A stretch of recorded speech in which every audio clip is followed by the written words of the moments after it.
Good afternoon. I'm Mark Greenfield, and as chairman of the Associated Student Speakers Program, I'd like to welcome all of you to the first program in our spring quarter noon lecture series. I'd like to take this opportunity in about 2 sentences to plug the program for this quarter and invite you all back both tomorrow at noon to hear President Nixon's Communications Director, Herbert Klein, speak to the issues of the day. That's noon tomorrow. And next Wednesday, I'd also like to invite all of you to the same location at noon to hear Coach John Wooden. Also, if you're interested in our entire quarter's programming, better reading than Catch-22, turn to page 5 of today's Daily Bruin, and we have an advertisement advertising the quarter of the Speakers Program. I'd like to introduce to you the Assistant Chairman of the Speakers Program, who will introduce today's guest, Bob Elias.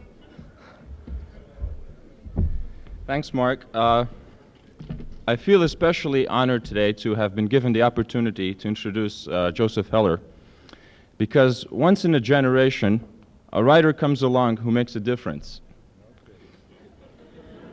Such a writer was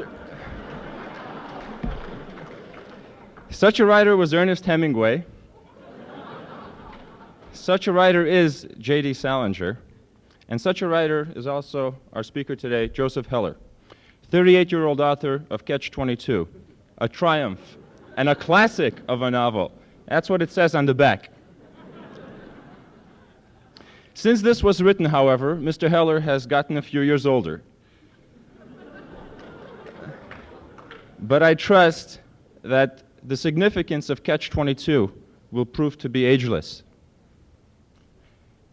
In my correspondence with Mr. Heller, I wrote to him saying that his speech should be about 45 minutes long, at which time we would take a break and allow people who wish to go to class, one or two in the audience, to attend their 1 o'clock class, and then we would have a brisk question and answer period.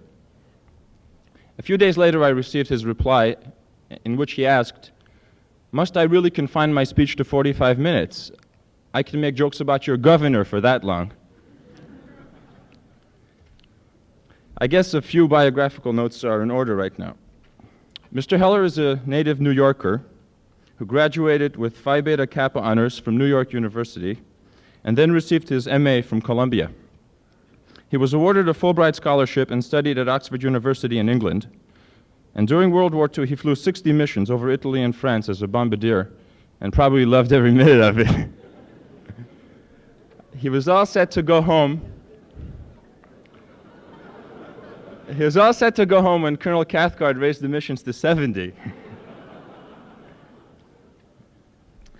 Mr. Heller wrote Catch-22 over a period of 8 years while writing advertising copy. He has taught courses at Yale and the University of Pennsylvania covering fiction and dramatic writing. His latest work is a play called We Bombed in New Haven, and he is presently working on a new book that is entitled Something Happened. It gives me great pleasure to introduce Joseph Heller.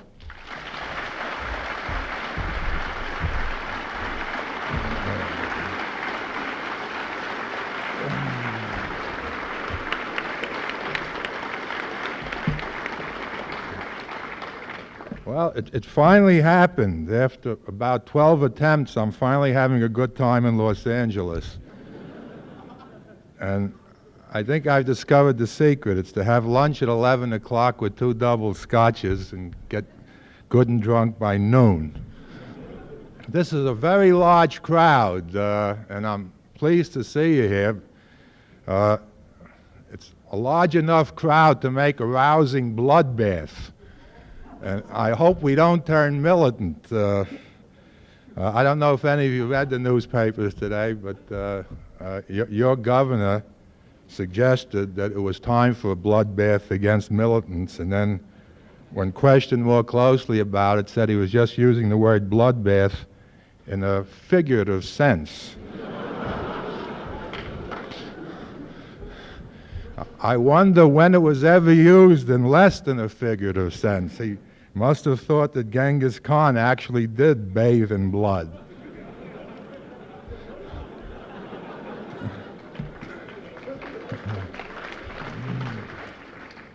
I want to say also that this is being done all wrong. It should take place at night. I can't talk in the daytime. but I'll make an effort to. I'm usually at my best after dark and after about 3 martinis and a very big meal when I really come awake.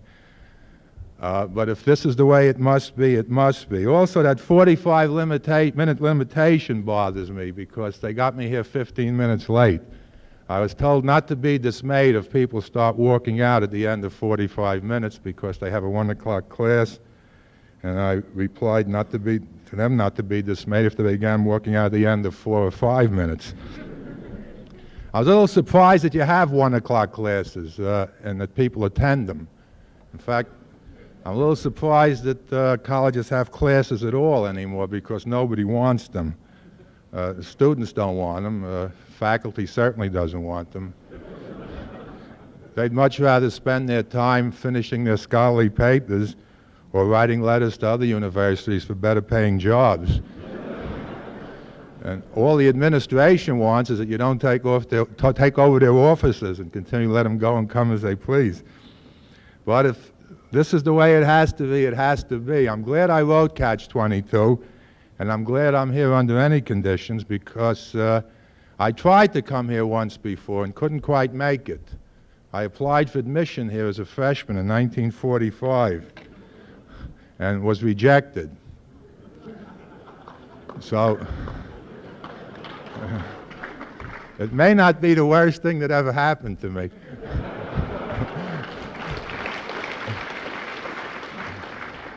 But what I did instead is I went to USC instead for 1 year, where I majored in American horse racing. Everything I tell you now is going to be true because it's hard for me to lie on campus, unless I'm teaching. I did most of my research at Santa Anita and Hollywood Park. At that time, I was quite a gambler, and I really had the horse racing bug. And I selected my subjects not for their content, but in order to get me out of school in time to get there to make the daily double. This had some beneficial effects because in my freshman composition course, I wrote a theme.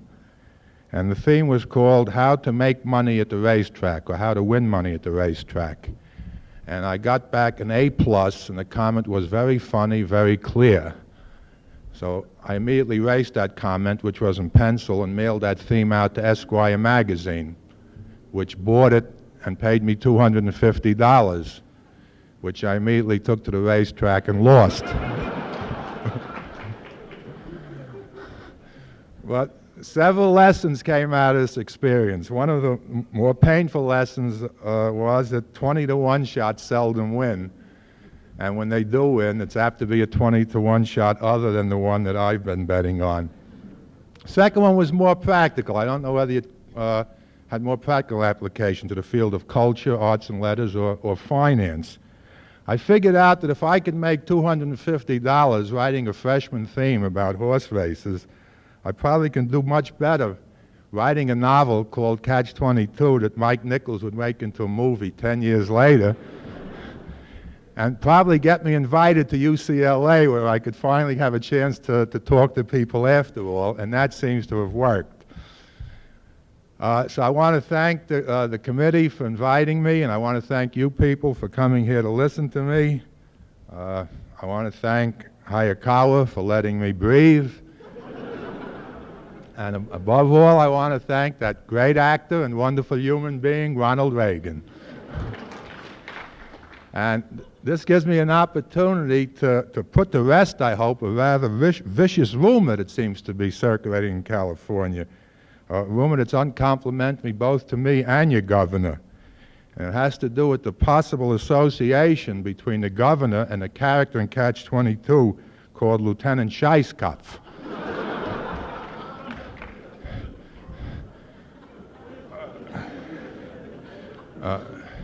For those of you who don't understand German, the word Scheisskopf translated into English means Spiro Agnew.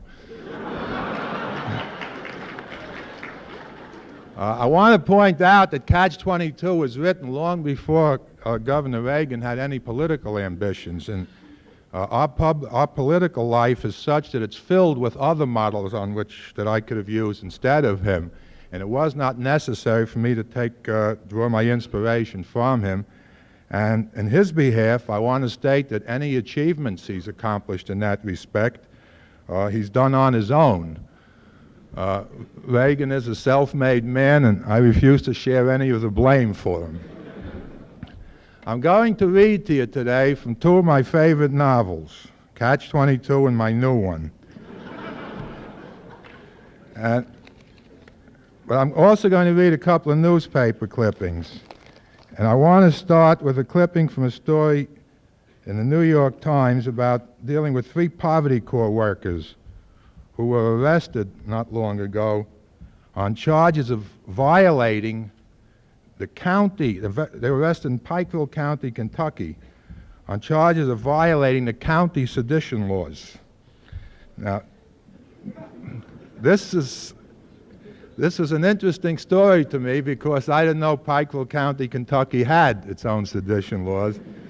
It was something of a comfort because I think we realize that if the Viet Cong has one objective, it's to get control, set roots down in Pikeville County, Kentucky. And with Pikeville County, Kentucky secure, the government has enough military men to release and deliver letters every time the mailmen go on strike. The 3 kids were arrested and introduced at the arraignment as evidence were certain personal possessions found in the room of one of them.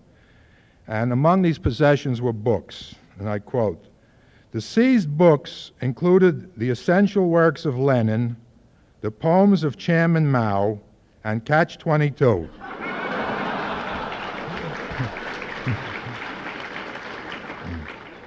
A satirical war novel by Joseph Heller.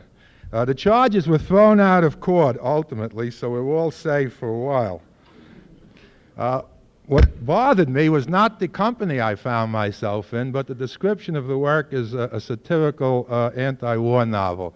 I don't think of Catch-22 as being a work of satire, although certainly satire is used, and I don't think of it as being well, it certainly is anti-war. I don't think it was being a novel about the war, and certainly not about World War II. It was conceived and written in the 1950s at a time when, well, we were at war in Korea. I think the war in Korea was coming to a close, but the threat of a new war was omnipresent. There were many things in the atmosphere, many things in the environment that are comparable things today. It was a period in which there was much terror, much fear. Many repressive influences were at work. Eisenhower was president, Nixon was vice president. Today Nixon's president and Eisenhower is his son-in-law. John Foster Dulles was Secretary of State, and in a magazine article, interview with Life magazine, actually boasted about the fact that his policy was based on bringing this country to the brink of war when necessary. And he was bringing this country to the brink of war quite often. At that time, the enemy was Russia. On the domestic front, there was a period when the most powerful figure in the country was Senator Joseph McCarthy of the Senate Committee, whatever they called it. But there was a time when he intimidated most of his colleagues and Harry Truman administration the last years and the Eisenhower administration in the first year or two.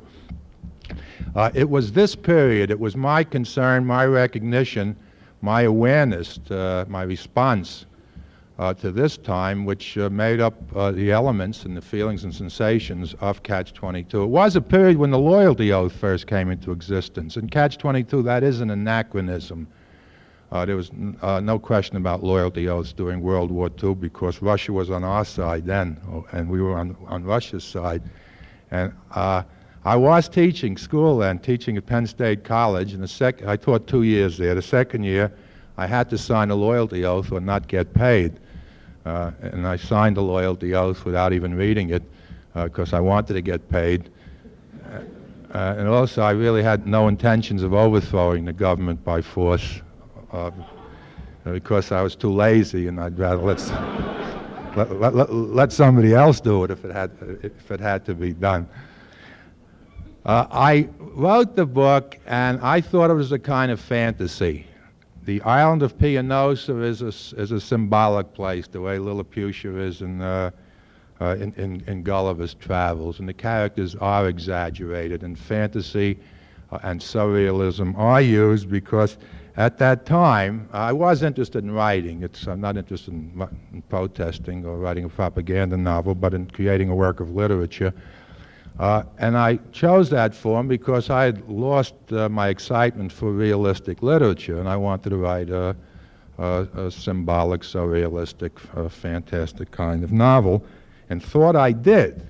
But about 8 years later, along came the Vietnam War and the Lyndon Johnson administration and now the Nixon administration, and I find my fantasy has become reality, and that I've written a realistic novel after all.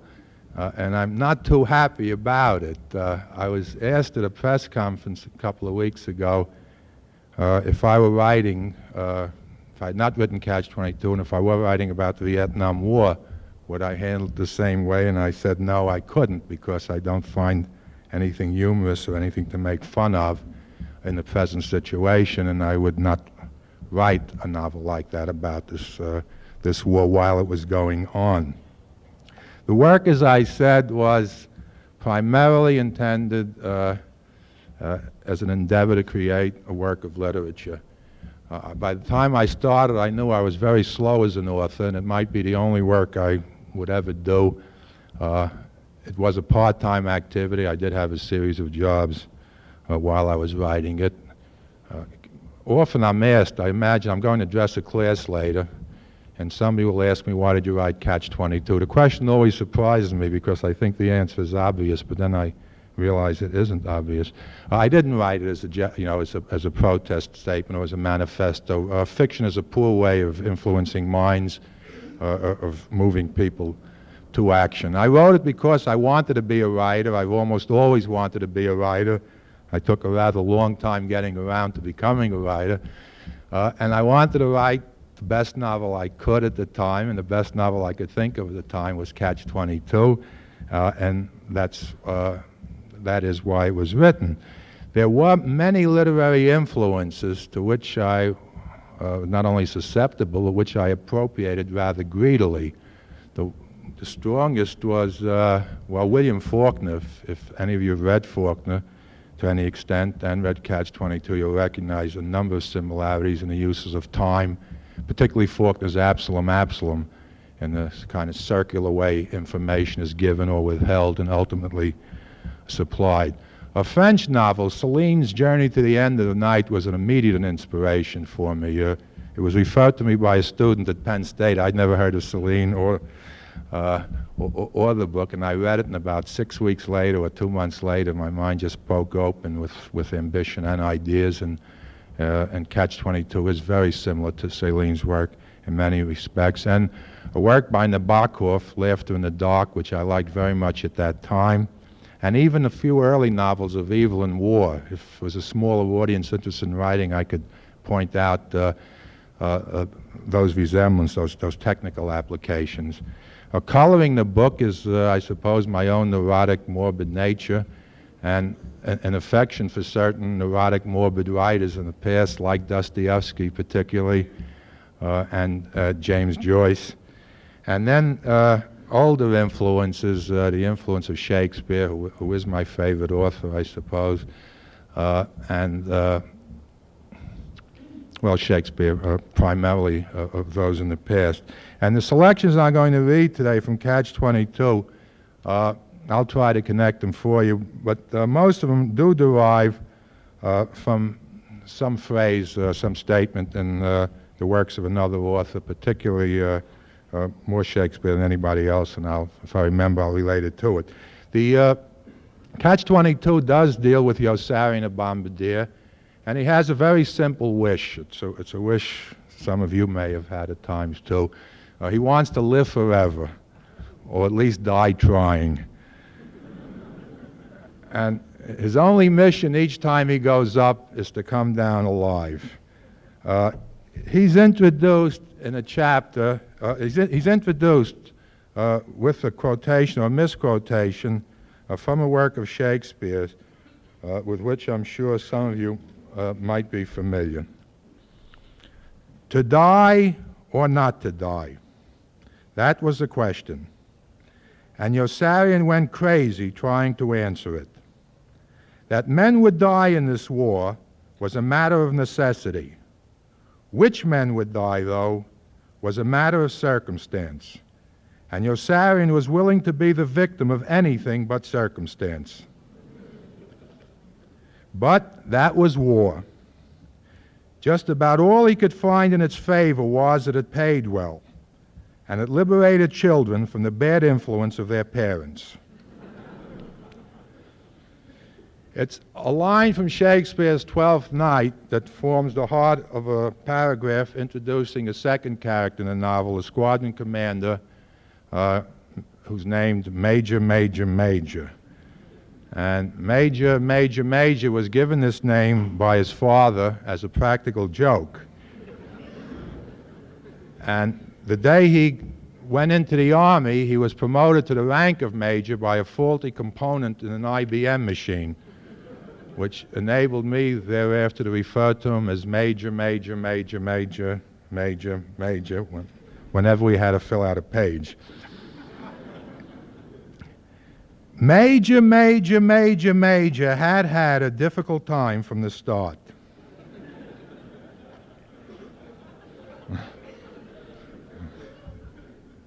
Like Minovicevi, he had been born too late. He had been born too late and too mediocre. Some men are born mediocre.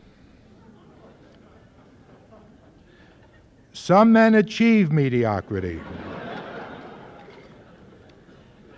And some men have mediocrity thrust upon them. With Major, Major, it had been all three. Even among men lacking all distinction, he inevitably stood out as a man lacking more distinction than all the rest. And people who met him were always impressed by how unimpressive he was. Major, Major comes from New England, where attention to the scriptures is very strong. And both the Old Testament and the New Testament supply much of the language and thought for this other paragraph, this next paragraph describing him, specifically the Ten Commandments and the Sermon on the Mount. Major, Major was polite to his elders, who all disliked him. Whatever his elders told him to do, he did. They told him to look before he leaped, and he always looked before he leaped. They told him never to put off until the next day what he could do the day before, and he never did. He was told to honor his father and his mother, and he honored his father and his mother. He was told that he should not kill, and he did not kill until he got into the Army. Then he was told to kill, and he killed. He turned the other cheek on every occasion, and always did unto others exactly as he would have had others do unto him. When he gave to charity, his left hand never knew what his right hand was doing. He never once took the name of the Lord his God in vain, committed adultery, or coveted his neighbor's ass.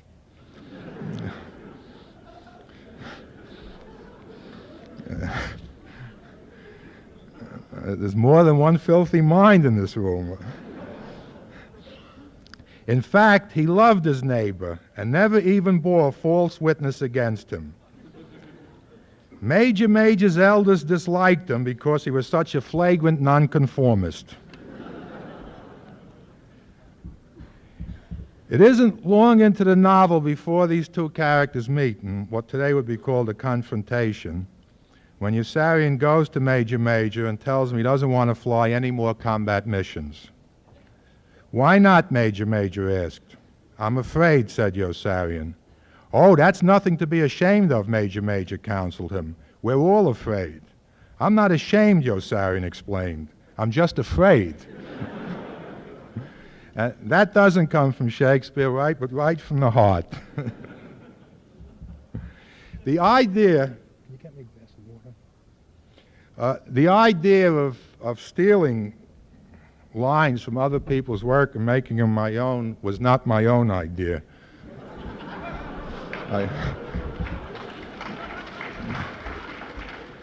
I even stole the idea of stealing, and I stole it mainly from T.S. Eliot, and particularly T.S. Eliot's poem, The Wasteland. And as I was moving along in the book and realizing what I was doing, I kept keeping my eyes open for a chance to pay my debt, to acknowledge this debt to Eliot by taking something of his, hopefully a line from The Wasteland, and doing exactly the same thing to it. And the opportunity did come in a chapter that introduces the squadron mess officer, Milo Minderbinder. And I got particular pleasure from this because it begins with a distortion of Eliot's opening line from The Wasteland, which is April is the cruelest month, and winds up in a line from Tennyson. And I like doing this because I couldn't think of two poets who are more unlike each other than Eliot and Tennyson. For T.S. Eliot in The Wasteland, April is the cruelest month. For Milo, April's a pretty good month. April was the best month of all for Milo Minderbinder. Lilacs bloomed in April, and fruit ripened on the vine. Heartbeats quickened, and old appetites were renewed. In April, a livelier iris gleamed upon the burnished dove. April was spring, and in the spring, Milo Minderbinder's fancy lightly turned to thoughts of tangerines. Tangerines? Yes, sir. My man would love tangerines, admitted the colonel who commanded 4 squadrons of B-26s. Well, you just lend me 1 plane from each squadron, and you'll have all the tangerines you can eat that you've money to pay for. We buy from the syndicate, and everybody has a share, Milo assured him. It's amazing, said the colonel, and introduced Milo to the B-17 general on the mainland who had a yearning for Polish sausage. Polish sausage is going for peanuts in Krakow, Milo informed him. Ah, Polish sausage, sighed the general. You know, I'd give just about anything for a good hunk of Polish sausage. You don't have to give anything, said Milo. Just lend me 1 plane from each mess hall, and a pilot who'll do what he's told. But Krakow is hundreds of miles behind the enemy lines, said the general. How will you get to the sausage? Milo replied, there's an international Polish sausage exchange in Geneva. I'll just fly the peanuts into Switzerland and exchange them for Polish sausage at the open market. They'll fly the peanuts back to Krakow, and I'll fly the Polish sausage back to you. You buy only as much as you want. There'll be tangerines, too, with only a little artificial coloring added. And eggs from Malta, and Scotch whiskey direct from Sicily. You'll be paying the money to yourself when you buy from the syndicate, since you'll own a share. So you'll really be getting everything you buy for nothing. Don't you see? The general did see that what was good for Milo Minderbinder was good for the country. And Milo's argosies of plenty soon filled the air. Planes poured in from Norway, Denmark, France, Germany, Austria, Italy, Yugoslavia, Romania, Bulgaria, Sweden, Finland, Poland. From everywhere in Europe, in fact, but Russia, with whom Milo refused to do business. There were scones and crumpets from the British Isles, prune and cheese Danish from Copenhagen, eclairs, cream puffs, Napoleons from Paris, Reims, and Grenoble, Kugelhof, Pumpernickel, and Pfefferkuchen from Berlin, Linzer and Dobestorten from Vienna, strudel from Hungary, tangerines from New Orleans, and baklava from Ankara. Each morning, Milo sent planes aloft all over the war zones, hauling long red tow signs advertising the day's specials in large square letters. I-round, 79 cents. Whiting, 21 cents. He boosted cash income for the syndicate by leasing tow signs to Pet Milk, Gaines Dog Food, and Noxzema. In a spirit of civic enterprise, he regularly allotted a certain amount of free aerial advertising space for the propagation of such urgent messages in the public interest as neatness counts, haste makes waste, And the family that prays together stays together. Business boomed on every battlefront, and everybody had a share. Now, when things boom on a battlefront, people do get hurt. They do die, they do get wounded, and sooner or later, you can't escape the realization, as funny as it may seem and funny as it may be at times, it is not all fun, and at bottom it's essentially tragic. And among the people who get killed in Catch-22 is a radio gunner named Snowden, about whom Yossarian barely knows and whom I barely know, and whom the reader doesn't know. Almost nothing is known about him. Probably my own favorite work of literature, my own play and my own favorite play and work of literature I probably enjoy more than any other is Shakespeare's King Lear. And the parts of Lear that really begin to move me occur in, I think it's the beginning of Act 3. Those scenes that take place after Lear is turned out into the storm. He's accompanied by his fool and by a madman, or somebody pretending to be mad, pretending to be poor Tom of Bedlam. And he wanders around with these two as a storm breaks. In King Lear, it is a turning point, and a very quick one, a turning point in the development of the play and development of King Lear.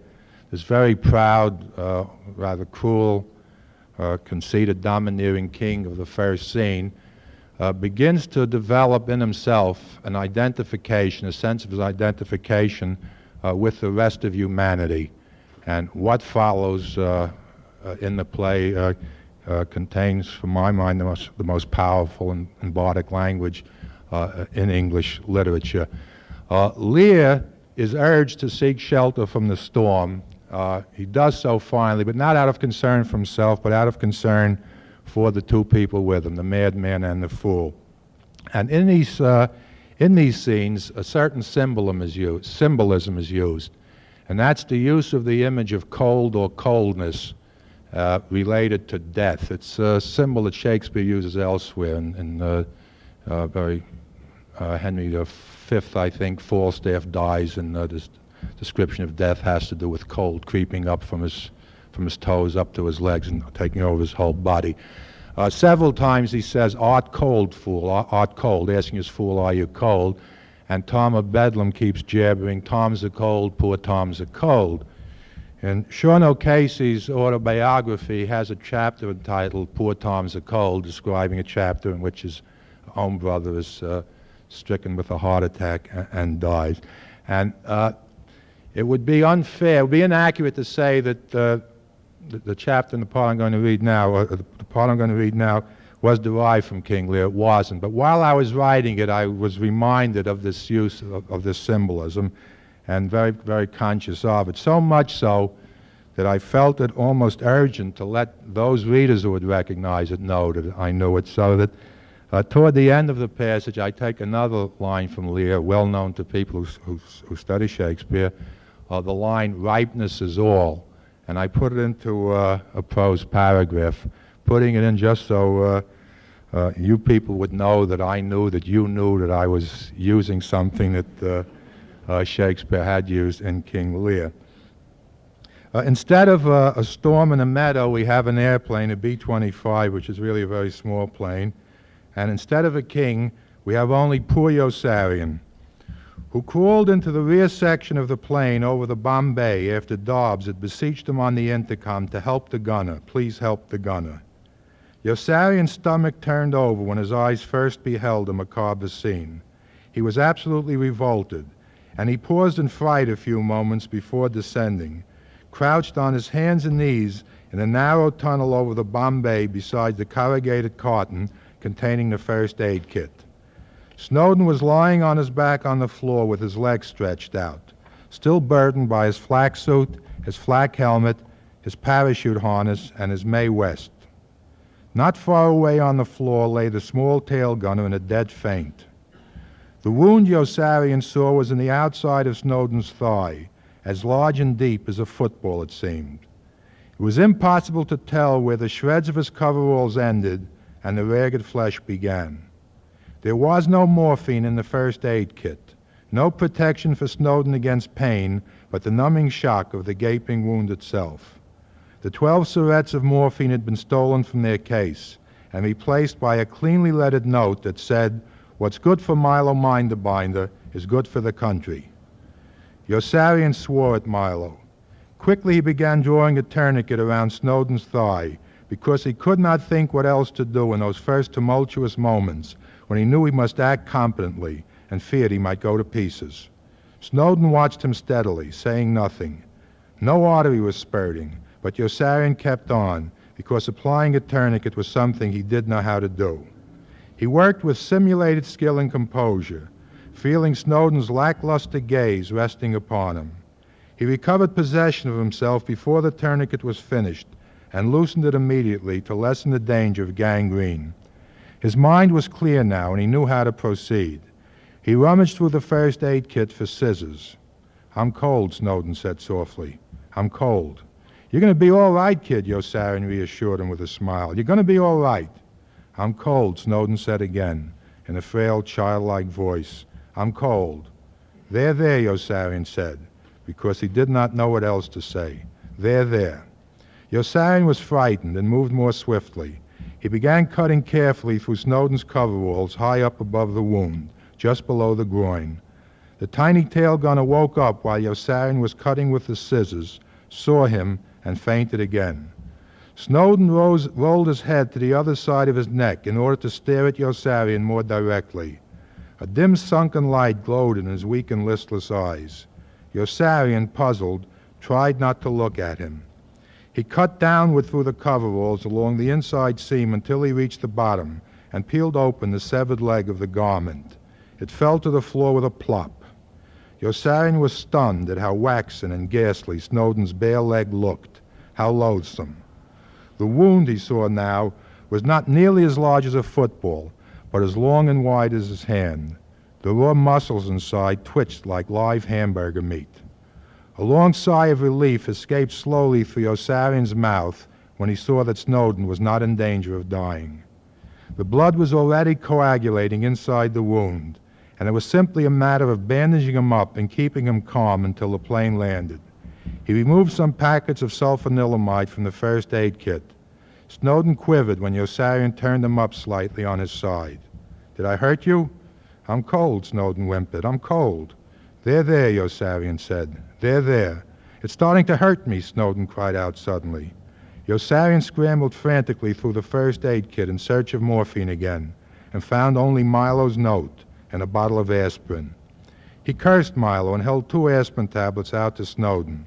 He had no water to offer. Snowden rejected the aspirin with an almost imperceptible shake of his head. His face was pale and pasty. "I'm cold," Snowden moaned with half-closed eyes. "I'm cold." The edges of his mouth were turning blue. Yossarian was petrified. He wondered whether to pull the ripcord of Snowden's parachute and cover him with the nylon folds. It was very warm in the plane.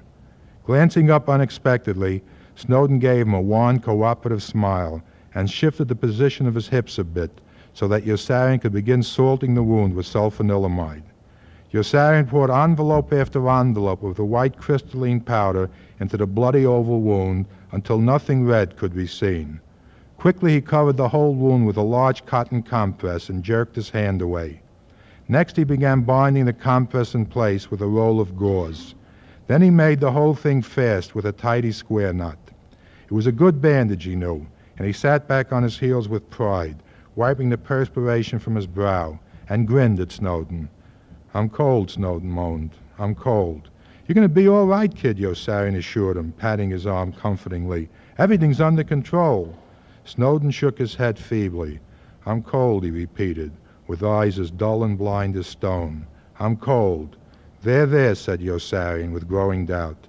"In a little while we'll be back on the ground, and everything will be okay." But Snowden kept shaking his head, and pointed at last, with just the barest movement of his chin, down toward his armpit. Yossarian bent forward and saw a strangely colored stain seeping through the coveralls just above the armhole of Snowden's flak suit. Yossarian felt his heart stop, then pound so violently he found it difficult to breathe. Snowden was wounded inside his flak suit.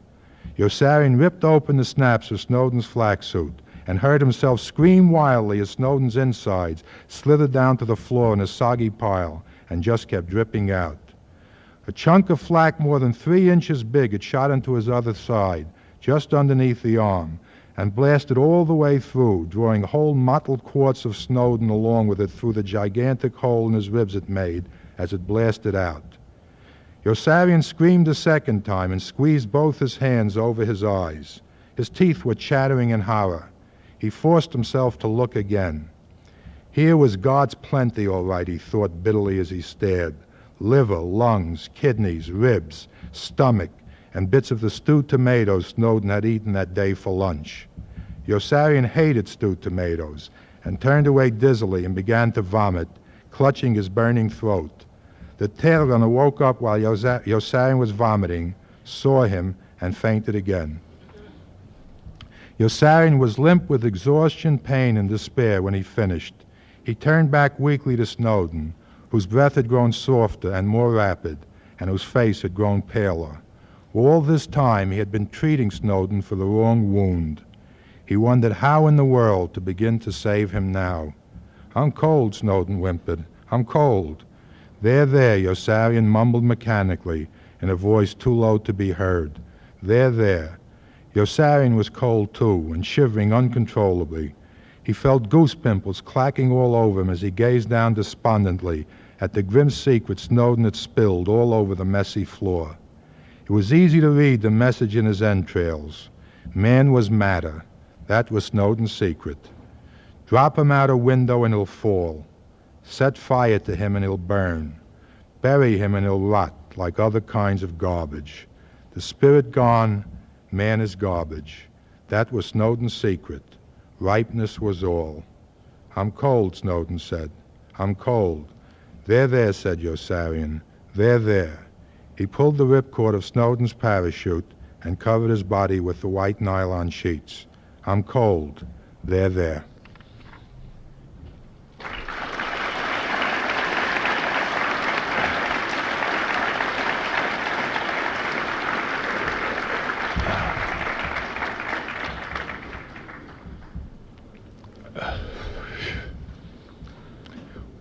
One of the themes that comes into the novel late is the theme of the immorality of inaction in the presence of injustices that are being suffered by other people. A reason it comes into the novel late was that I didn't think of it sooner. Well, once I did think of it, I took that over and did develop it. And it's developed particularly in a chapter called The Eternal City. Yossarian barely knew Snowden, and Snowden died, but other people who were very close to Yossarian have also been killed, among them a close friend named Nately. And ever since Nately's death, a character in the book, Nately's sweetheart, has been trying to kill Yossarian. Yossarian brought her news of that Nately was killed, and she picked up a knife and tried to stab him to death. And when he took that away from her, she picked up another knife. And ever since, she keeps appearing at unexpected times and places, always with a knife that has a domestic application, with the intention, the obsessive need almost to kill Yossarian.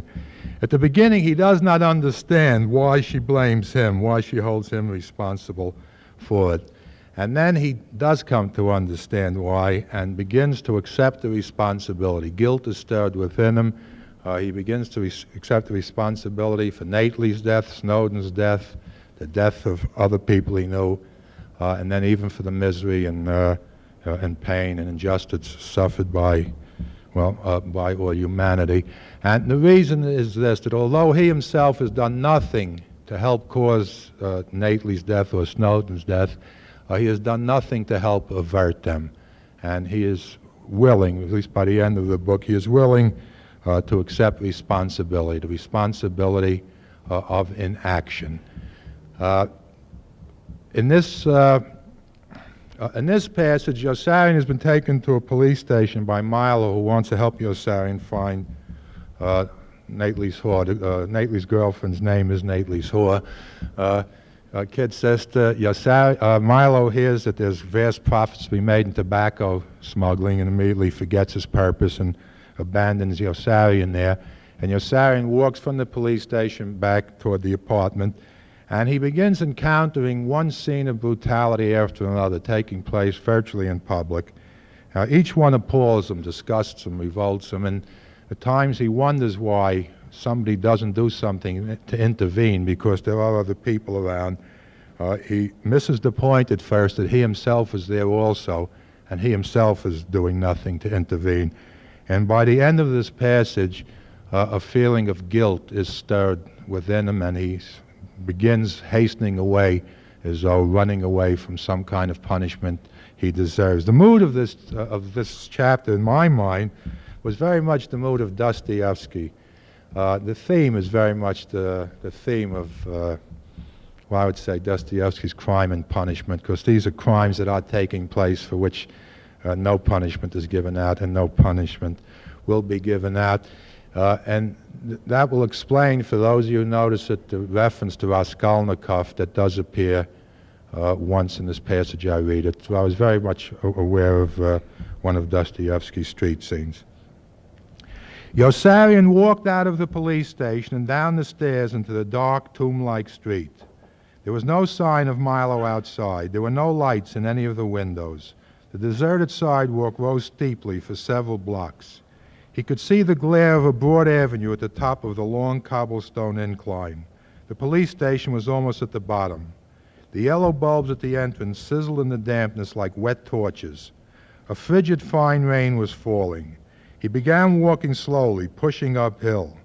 Soon he came to a quiet, cozy restaurant with velvet drapes in the windows and a neon sign near the door that said, "Tony's Restaurant, fine food and drink, keep out." The words on the sign surprised him mildly for only a moment. Nothing warped seemed bizarre anymore. The tops of the buildings slanted in surrealistic perspective, and the street seemed tilted. He raised the collar of his woolen coat and hugged it around him. The night was raw. A boy in a thin shirt and thin tattered trousers walked out of the darkness on bare feet. The boy had black hair and needed a haircut and shoes and socks. His sickly face was pale and sad.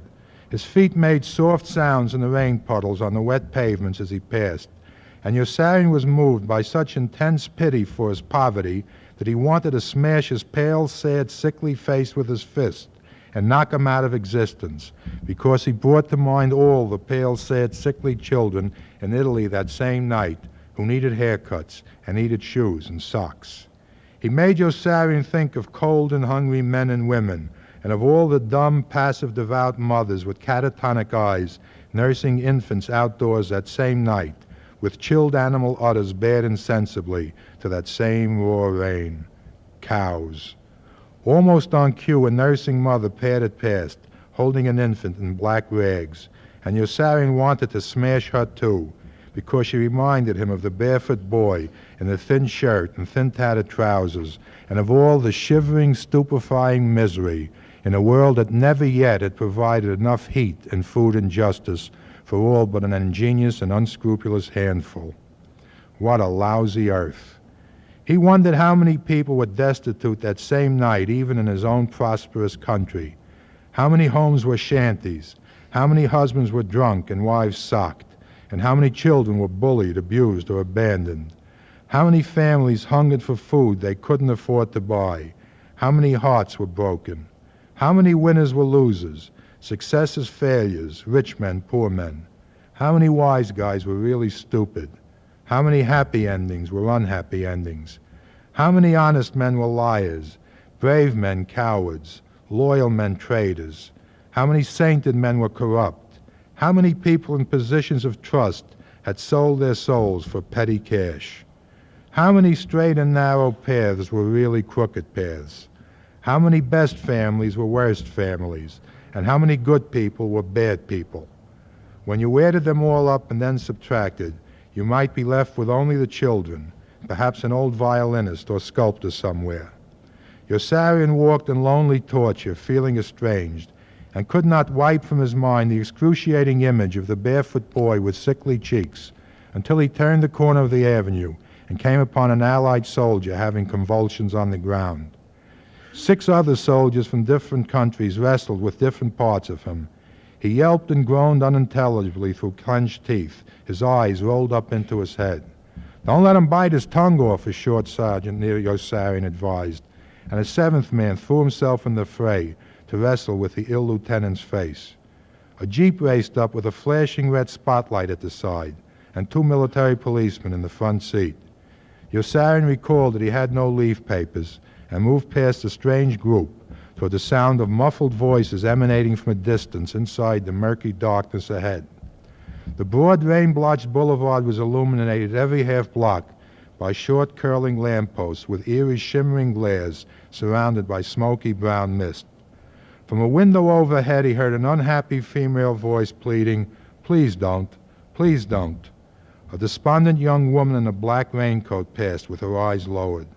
At the Ministry of Public Affairs on the next block, a drunken lady was backed up against one of the columns by a drunken young soldier, while 3 drunken comrades sat watching on the steps, with wine bottles standing between their legs.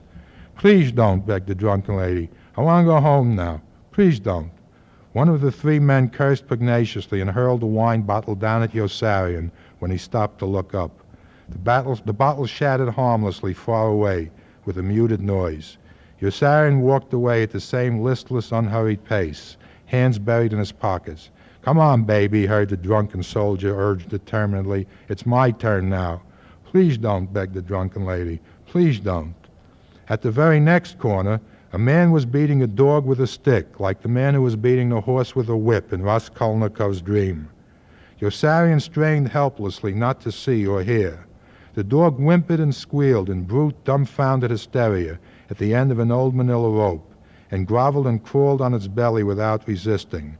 But the man beat it anyway with his heavy flat stick. A small crowd watched. A squat woman stepped out and asked him please to stop. "Mind your own business," the man barked gruffly, lifting a stick as though he might beat her too, and the woman retreated sheepishly with a humiliated air. Yossarian quickened his pace to get away, almost ran. The night was filled with horrors. At the next corner, a man was beating a small boy brutally in the midst of an immobile crowd of adult spectators who made no effort to intervene. Yossarian recoiled with sickening recognition. He was certain he had witnessed that same horrible scene some time before. The coincidence shook him and filled him with doubt and dread. It was the same scene he had witnessed a block before, although everything in it seemed quite different. What in the world was happening? Would a squat woman step out and ask the man to please stop? Would he raise his hand to strike her? And would she retreat? Nobody moved. The child cried steadily as though in drugged misery. The man kept knocking him down with hard, resounding, open-palm blows to the head, then jerking him up to his feet in order to knock him down again. No one in the sullen, cowering crowd seemed to care enough about the stunned and beaten boy to interfere. The child was no more than 9. One drab woman was weeping silently into a dirty dish towel. The boy was emaciated and needed a haircut. Bright red blood was streaming from both ears. Yossarian crossed quickly to the other side of the immense avenue to escape the nauseating sight and found himself walking on human teeth. Molars and broken incisors lay scattered everywhere. He circled on tiptoe to grotesque debris and came near a doorway containing a soldier crying and holding a bloody handkerchief to his mouth, supported by 2 other soldiers waiting for the military ambulance that finally came clanging up and past them for an altercation on the next block between a single civilian Italian with books and a slew of civilian policemen with arm locks and clubs. The screaming, struggling civilian was a dark man with a face white as flour from fear. His eyes were pulsating in hectic desperation as the many tall policemen seized him by the arms and legs and lifted him up. His books were tumbled to the ground. "Help!" he shrieked in a voice strangling its own emotion as the policeman carried him to the rear of the ambulance and threw him inside. "Police! Help! Police!" The doors were shut and bolted, and the ambulance raced away. There was irony in the ludicrous panic of the man screaming for help to police while policemen were all around him. Yossarian smiled wryly at the futile cry for aid, then realized with a start that the words were ambiguous, saw that they were not perhaps intended as a call for police, but as a warning to everyone who was not a policeman with a club and a gun and a mob of other policemen with clubs and guns to back him up. "Help! Police!" the man had cried, and he could have been shouting of danger.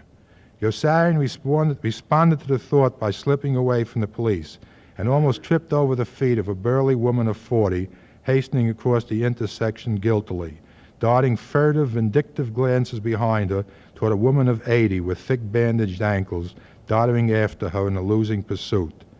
The old woman was gasping for breath and muttering to herself in distracted agitation.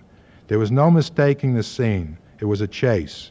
The triumphant first woman was halfway across the wide avenue before the second woman reached the curb. The nasty, small, gloating smile with which she glanced back at the old woman was both wicked and apprehensive. Yossarian knew he could help the troubled old woman if she would only cry out, knew he could spring forward and capture her and hold her for the mob of policemen nearby if the second woman would only give him license with a shriek of distress. But the old woman passed by without even seeing him, mumbling in terrible, tragic vexation, and soon the first woman had vanished into the deepening layers of darkness, and the old woman was left standing helplessly in the center of the thoroughfare, dazed, uncertain which way to proceed, alone.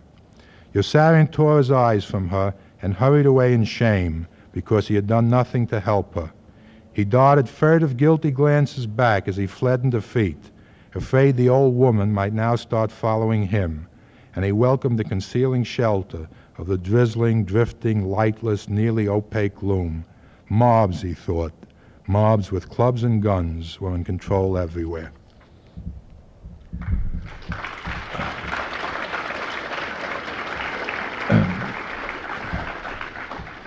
At the end of the book, Yossarian finds himself in a hospital recovering from a minor stab wound inflicted on him by Nately Saw when she did manage to catch up with him.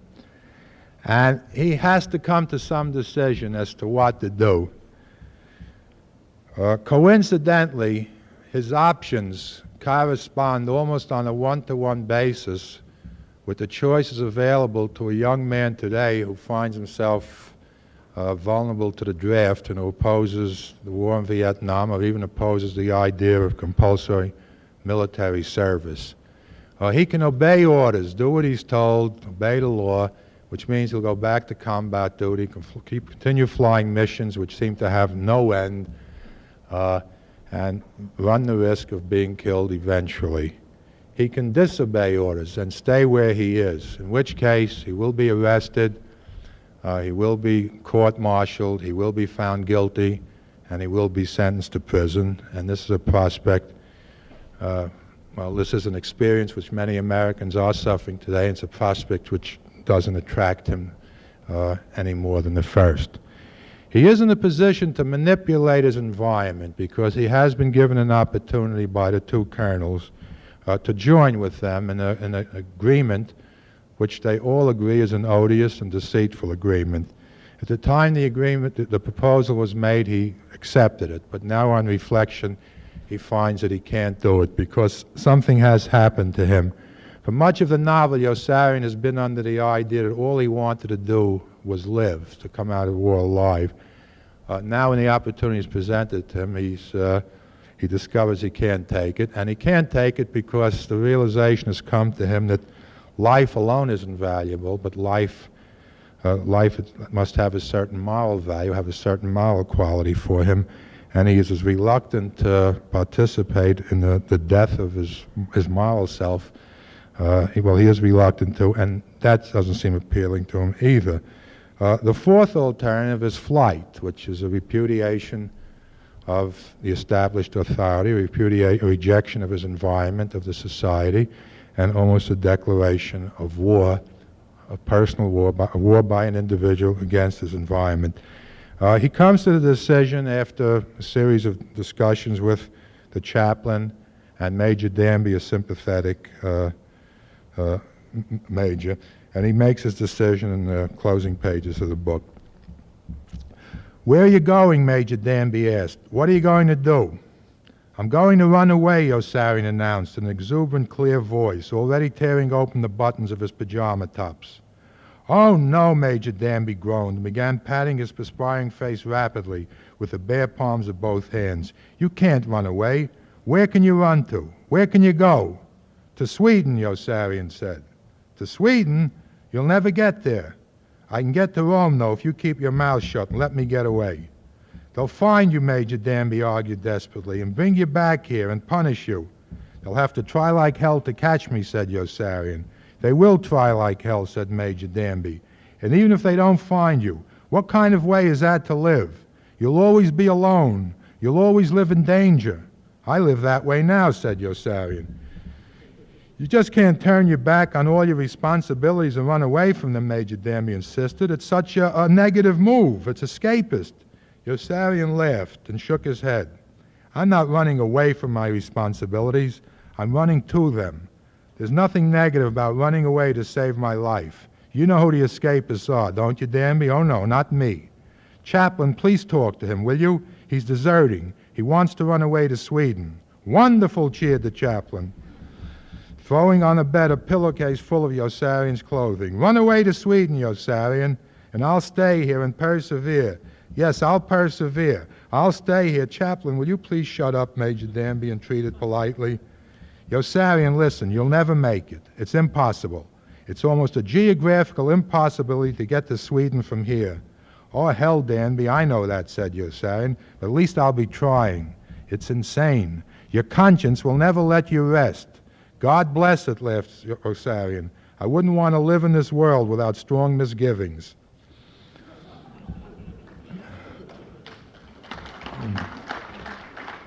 "What about the disgrace? I'm in more disgrace now just being here."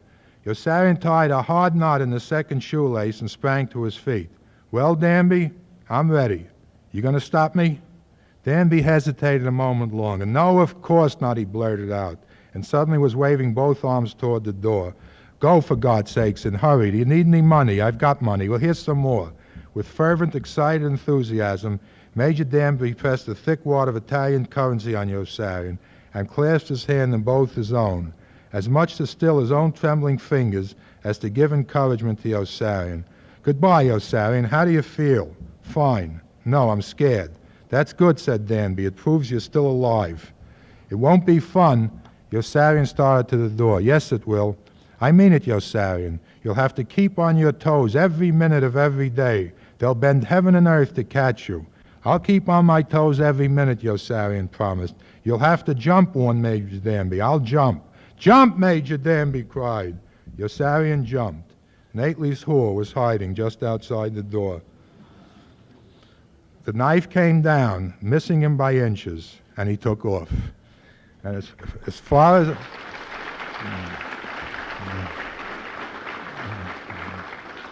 far as I know, he's still safe and well and active, and I suspect he's been in touch with Abby Hoffman. If you want to sit, I'll keep talking, and you want to sit, so I'll keep talking. That was published in '61, and almost immediately, it was not an instantaneous success. What?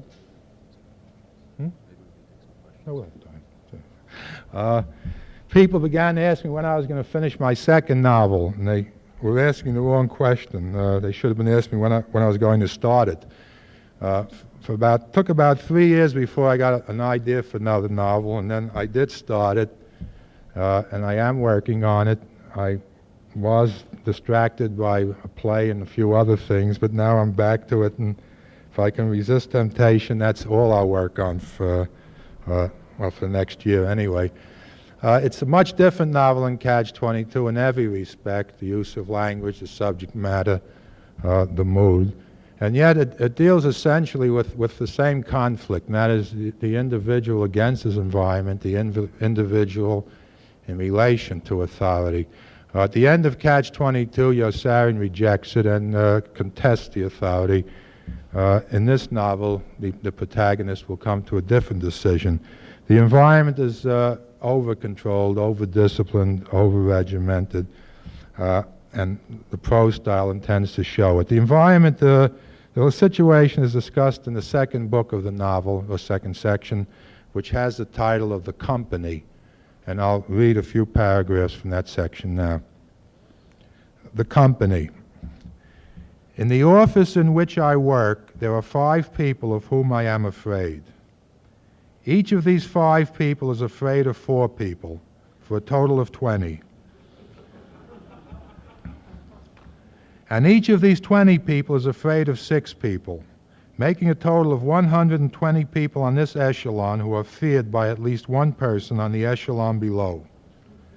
Each of these 120 people is afraid of the other 119, and all of these 145 people are afraid of the 12 men at the top who helped found and build the company and now own and direct it. All of these 12 men are elderly now, and many have spent their whole lives here. Everybody in the company is afraid of somebody else in the company. I fear Green, and Green fears me. I'm afraid of Jack Green because my department is part of his department, and Jack Green is my boss. Green is afraid of me because he thinks I want his job and doesn't trust me. In my department, there are 6 people who are afraid of me, and one small secretary who is afraid of all of us. I have one other person working for me who is not afraid of anyone, not even me, and I would fire him quickly, but I'm afraid of him. There must be many male clerks, office girls, and stock clerks who are afraid of everyone in the company. And there is one typist in our department who is going crazy slowly and has all of us afraid of her. Our biggest fear is that she will go crazy on a weekday between 9 and 5 and involve those of us on the same floor in some dangerous commotion. We hope she'll go crazy on a weekend when we aren't with her. Oddly, she is much happier at a job than the rest of us. Really, I ask myself every now and then, depending on how well or badly things are going with Green at the office, or at home with my wife, or with my retarded son or my other son, or my daughter, or the maid, or the nurse for my retarded son. Is this all there is for me to do? Is this the most I can get from the few years left in this one life of mine? And the answer I receive, of course, is always yes. So I scare Green, and Green scares White, and White scares Black, and Black scares Brown, and Brown scares me and Green and just about everyone else. And all of this is absolutely true. I know it's true because I worked this whole color wheel out one rainy afternoon on one of those organizational charts I'm always constructing when I grow bored with my work. I'm bored with my work very often now. Everything routine that comes in, I pass along to people working for me. This makes my boredom worse. It's a real problem to decide whether it's more boring to do something boring than to pass everything boring that comes in along to somebody else and then have nothing to do at all. On days when I'm especially melancholy, I construct tables of organization from standpoints of plain malevolence, dividing and classifying people on the basis of envy and hope, fear, ambition, frustration, rivalry, hatred, or disappointment. I call these charts my happiness charts. These exercise in malice never fail to boost my spirits, but only for a while. I rank high when the company is analyzed this way, because I'm not envious or disappointed, and I have no expectations. At the very top, of course, are those people, mostly young and without dependents, to whom the company is not yet an institution of any sacred merit, but still only a place to work, and who regard their present association with it as something temporary. To them, it's all just a job, from president to porter, and just about the same job at that. I put these people at the pinnacle, because if you asked any one of them if he would choose to spend the rest of his life working for the company, he would give you a resounding no. We were all that high once. If you asked me that same question today, I would also give you a resounding no. And yet I think I'd rather die now. But I make no plans to leave. I have the feeling now that there's no place left for me to go. At the end of this section, the narrator is called in by a high executive and offered a chance at a big promotion, skipping several levels, and he's given this offer in confidence. He can accept it, or he can reject it, and if he rejects it, there'll be no penalty involved. And he goes back to his office to think it over. I closed the door of my office carefully and shut myself inside. I canceled my luncheon appointment and put my feet up on the desk as I tried to decide what to do. I've got bad feet. I've got a jawbone that's deteriorating, and someday soon I'm going to have all my teeth pulled. I've got an unhappy wife to support and 3 unhappy children to take care of. I've got 8 people working for me who have problems and unhappy dependents of their own. I've got anxiety. I repress hysteria. I've got wars on my mind and summer race riots, peace movements, pot, and LSD. I've got old age to face. My boy, though still an innocent child of 9, is already scheduled to spend from 2 to 6 years of his life in the Army or Navy, and possibly at war. My daughter tells lies. I've got the decline of American culture and the guilt and ineptitude of the whole government of the United States to carry around on these poor shoulders of mine. And I find I'm being groomed for a better job. And I find, God help me, that I want it.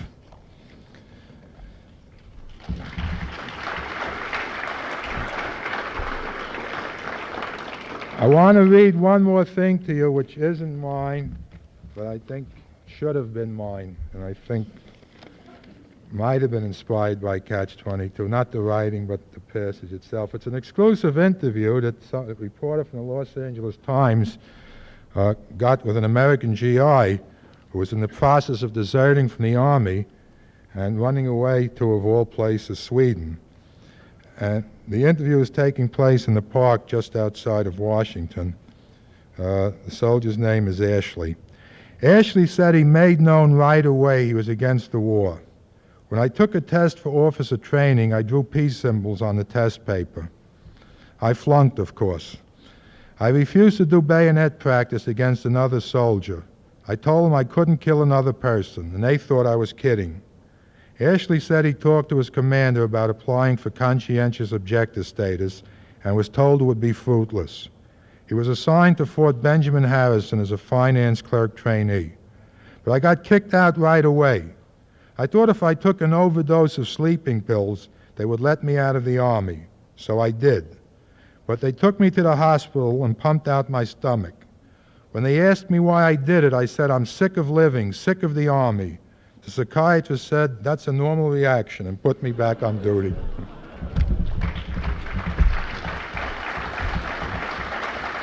Ask questions. Yeah, we have microphones on both sides, and we can take some questions from people. Okay. We have microphones on both sides, so if you have a question, why don't you step up there and so everybody can hear it. Oh, maybe they don't have to. Or you can try putting your hand up and shouting. Have I read Kurt Vonnegut Jr.? Yes, there's only one Kurt Vonnegut. I don't know, junior or senior. Yeah, you mean Cat's Cradle and Slaughterhouse 5? Yeah, I like him very much, and he's also a marvelous speaker, and if you can get him out here, do it. He's very lively and very brisk. The person that writes a novel over a period of 8 years must have some problem with continuity. Did you have certain kind of novel free form? Yeah. The question is that since I took close to 8 years to write it, was there a problem maintaining continuity? I didn't have that problem. A few things were at work. One is that I began at a fairly advanced age for somebody writing a novel. I think I was 30 or 32, which meant that my own political and social attitudes were formed. They have hardly changed since, and my psychological outlook was pretty much the same. Secondly, I was writing about an event which, while affected by much that was going on in the present, was kind of frozen to the closing months of the European closing months of the war in Europe in 1945, which is when the novel was set. And next, I did do a considerable amount of outlining. I wrote one chapter, And then I spent close to a year blocking out the rest of the book. And it was not hard to maintain the tone and do things that I wanted with the tone. And my literary values didn't change either while I was writing, and I think my own tastes were kind of permanent by then.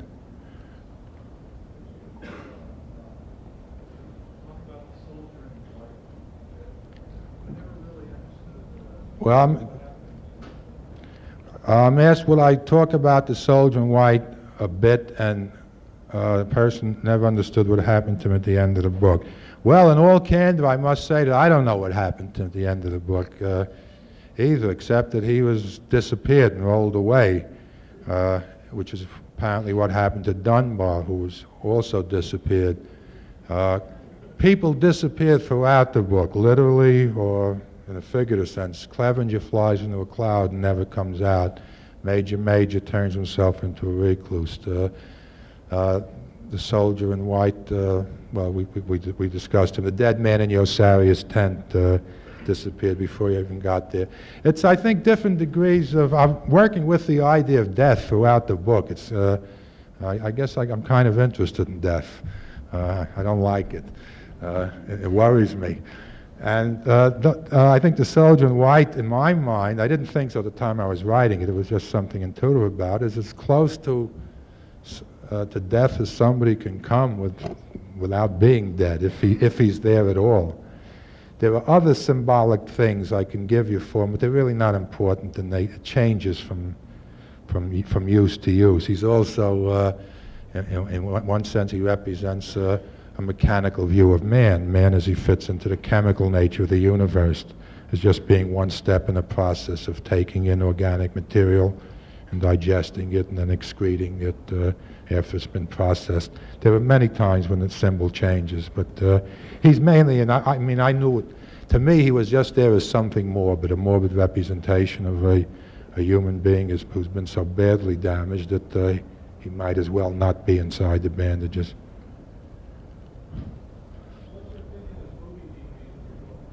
What's my opinion of a movie or the movie?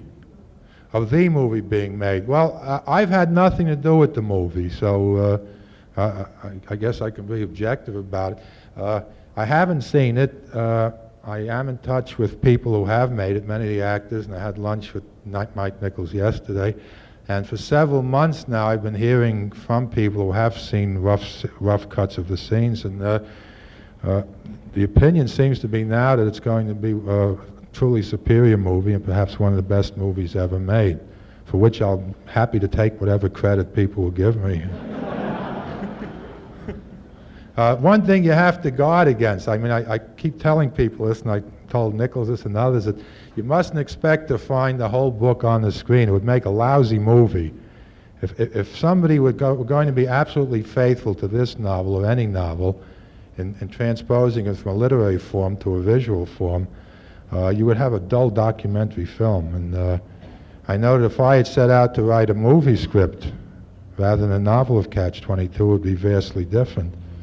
And I advised Nichols, he would have done it without my advice anyway, but I reassured him that I would just ignore the novel, just treat it as raw material for film and try to recapture the same spirit and pace and say what it does, which he has done. I mean, he has tried it, and I think from what I hear, he has succeeded.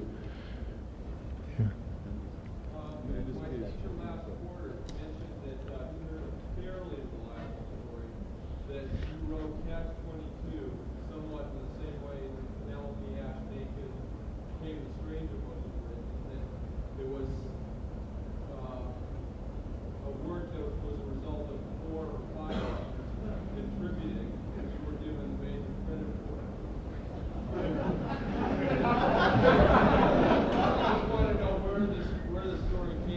Well, it either comes from you or else it comes from your teacher. I've never heard this before.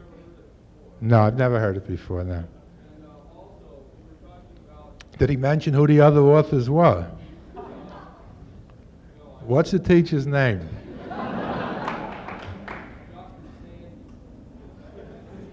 I know Sandy used to be a jockey when I was back in my horse racing. No, there's no.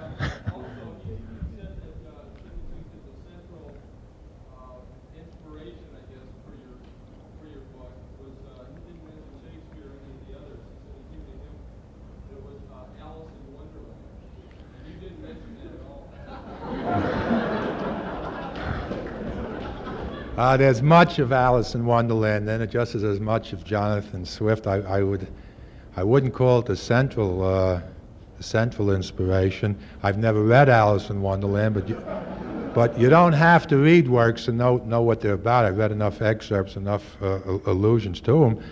Certainly the logic, much of the misuses of logical of reasoning can be found in Alice in Wonderland. I'm still troubled by your first remark. Does he say the five of us got together and said, now what are we going to use as our central source? What? Oh. Well, I'm crestfallen. No, it's not. How many more you got? I think you're kidding me. I can't see you from here. You Alan Arkin?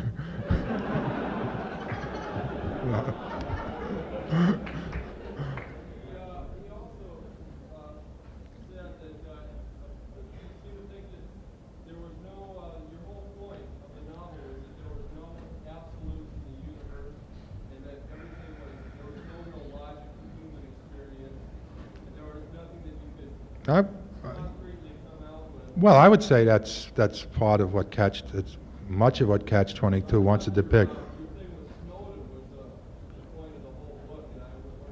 Well, look. Well, you're using terms, and I don't, that definition requires more specific, like what's the whole point, or absolutes, and this is really not the place to go into them. Look, I'll tell you, death is an absolute. For me and in the novel. A novel has a preoccupation with death, more than a preoccupation with war, more than a preoccupation with the misuses of society. Death is there. Early in the book, Yossarian said, or I happen to say, that he wants to live forever or die in the attempt. Toward the end of the book, about 2/3 through, he's on the beach ruminating. There's a line that death was irreversible and he knew he was going to lose. He comes to the realization he is going to die. That's about the only absolute I recognize in the book. There are moral attitudes that are mine in the book. That is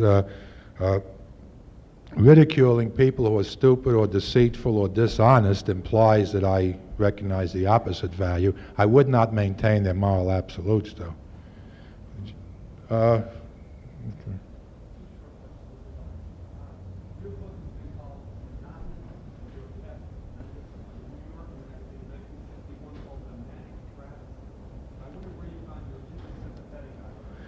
Where I found my least sympathetic audience in the New Yorker and in the Sunday Times. I got 2 terrible reviews from both those places.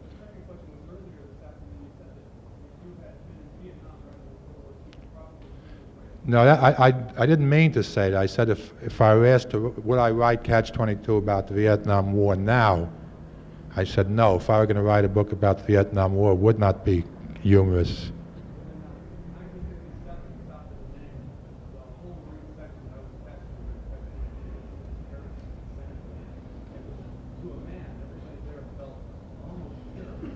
It was. Well, I did have Vietnam in mind. Oh, I would say the book applies almost very specifically to the Vietnam War, certainly more than as closely than it does to World War II. I take care in Catch-22 to put those last chapters at a time when Germany is crumbling as a military force. The book is not concerned with the war between the free world and the fascist world, between the war between America and Japan. There's very little attention paid, almost no mention of Adolf Hitler. The book is more concerned with the conflict between individuals and their own supervisors, the misuses of authority, the failure of officials to live up to their responsibilities. It does not describe my feelings about World War II. Most of this country, I know many of you find this hard to believe because I was asked a question at another university a few weeks ago. I answered one question by saying, to my mind, Orr is the most intelligent person in the book. Then somebody said, if Orr was so smart, how did he wind up in combat? And I realized the implication of that question was such as to lead me to believe that the questioner did not have a view of what the climate of opinion was like in this country in World War II. Most of you don't know this, but most of you spent your whole lives in the war environment. If you were born after 1940, you were conceived and born and grown up in a barracks atmosphere, where the economy is geared toward a state of military preparedness. The attitudes are one of attack or defense. This is a sharp break with the thinking in this country before Hitler emerged on the scene. I know in the 30s, if you had a daughter and she went out with a soldier or a sailor, it was a terrible disgrace. She'd run to the temple or run to the priest or do something. Nobody would go into the service but ne'er-do-wells and run away. In World War II, after Pearl Harbor particularly, almost the whole country was in favor of fighting World War II. It does not describe my attitude toward World War II. It does describe my attitude toward just such a war as Vietnam or as other military adventures into which we have gone or seemed about to go. Wars that have no purpose and have no logic and have no end. If they have no objective really that's tangible. We knew what our objective was against Hitler in Japan. Primarily was to survive, and to survive was necessary to defeat them. So once the objective was achieved, the war could end, but these are wars without objectives. I got to give someone else a chance. I don't have to, but I want to.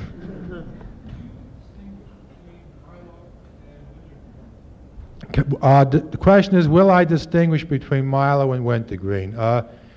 Almost everybody in the book whom I don't like has a counterpart, some subordinate. Or no, the chaplain has one, and I do like the chaplain. Wintergreen is Milo on a smaller level.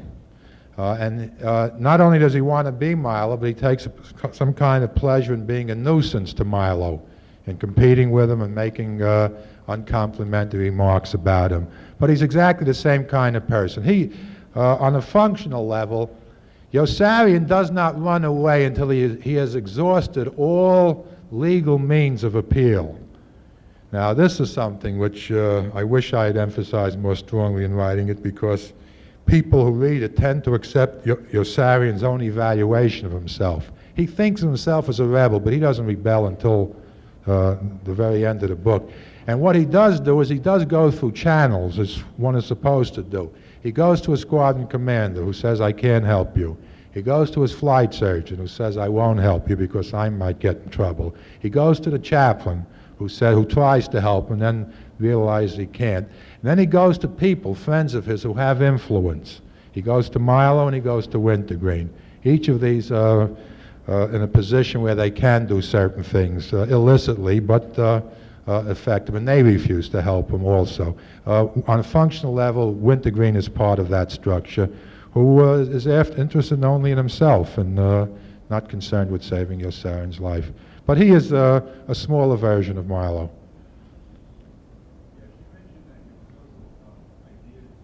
I can't hear you. You mentioned that your social ideas have changed from both books. Care to elaborate? I mentioned my social ideas have changed.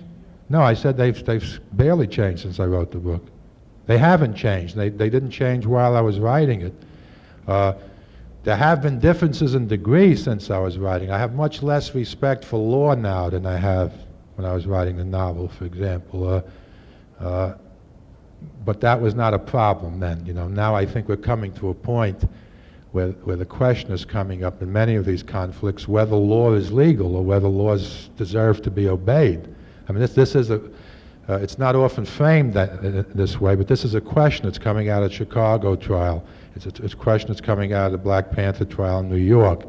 And implicit in this is whether Congress has the right to pass laws. There are people who are raising that question, that laws do not have an intrinsic right to be obeyed, and I'm leaning in that direction. I did not have that view then, but that was not the problem. No, my social attitudes didn't change while I was writing it, and have scarcely changed since. Did war represent symbolic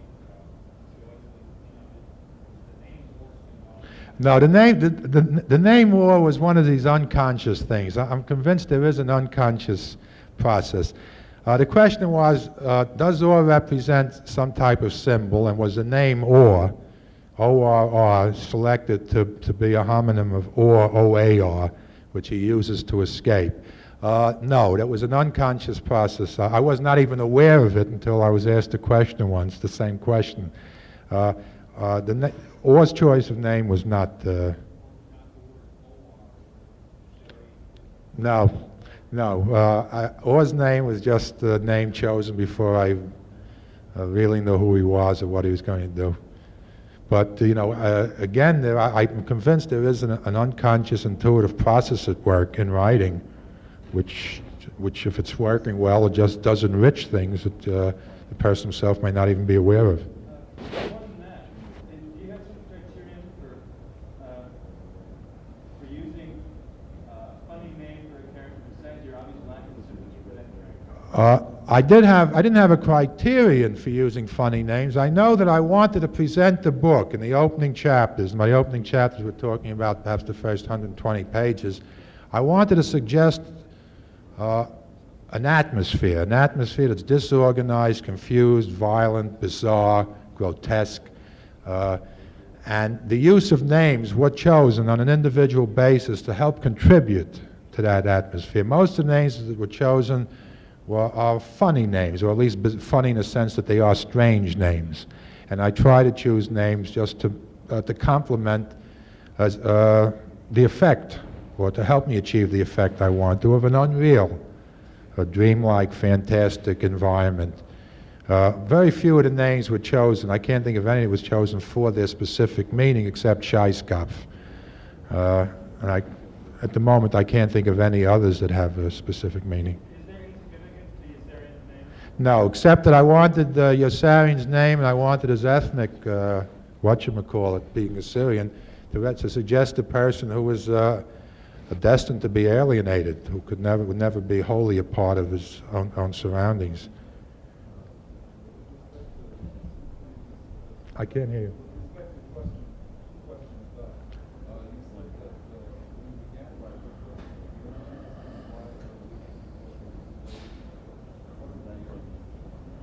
Oh, well, I was being facetious then.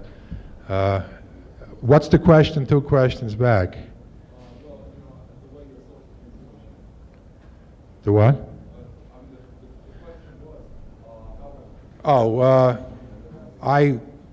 When I said earlier that I could sign a loyalty oath because I was in favor of overthrowing I didn't want to overthrow the government because I was too lazy. I'm asked now, what are my views about violent revolution today? It's a very general question. I think almost all revolutions, well, there have been, I think by definition revolutions are destined to be violent. I don't think they succeed. I don't think they have a chance a revolution as such has a chance of succeeding in this country. They only succeed when the military comes over to the rebel side. The revolutions we've witnessed in this century, and almost all, have been revolutions that were determined by the support of the army, including the Soviet Revolution. And it's inconceivable that the American army would go over on the rebel side. Do I seem to be evading your question or not?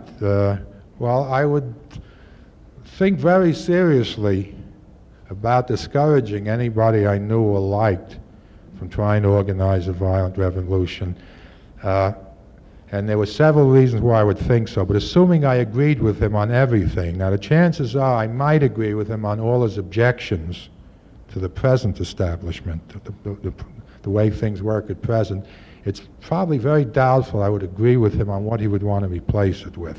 This, of course, is where revolutions do fall apart once they succeed, unless they're military dictatorships, or unless there's an element of fanaticism between them. The chances are, but assuming that I did agree with him on everything, I would try to discourage it, because I would say that a revolution as such could not succeed. Whereas disorganized with guerrilla activities, I think may work very well.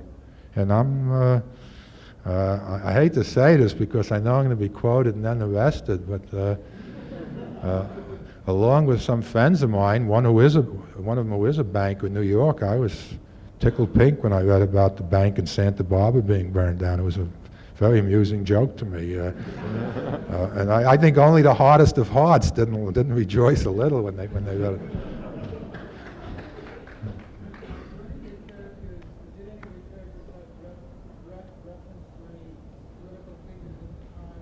There,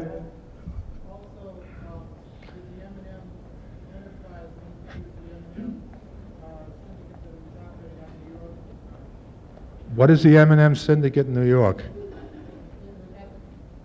What?